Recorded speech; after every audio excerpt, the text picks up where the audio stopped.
还能够苦中作乐的人真的是太乐观了。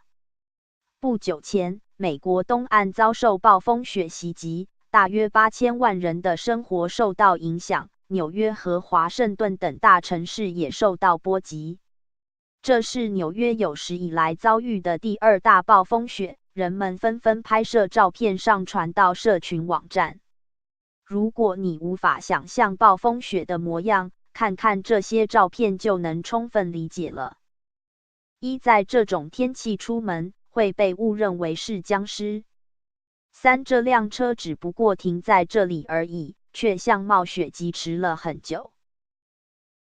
5. 天然形成的第2道门，今天还是待在家中吧。6. 不要被大雪击败，用笑脸面对一切。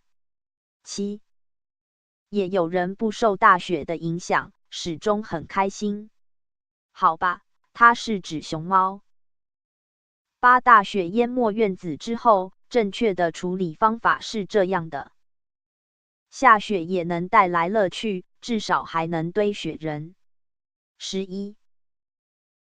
12. 不用花钱去滑雪场了，在街道上就能玩得很开心。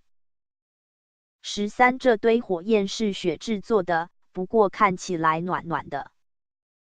14. 如果夏天也能这样喝酒就太幸福了。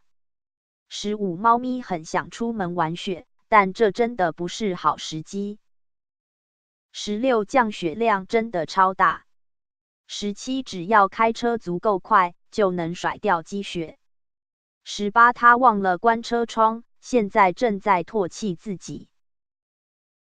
19. 满眼都是白雪已经很糟糕了，谁还愿意在餐桌上看见白吐司？20. 没有将门堵住就不算下大雪。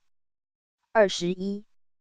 一起冬泳吧，在雪中游泳的感觉比在水中好多了。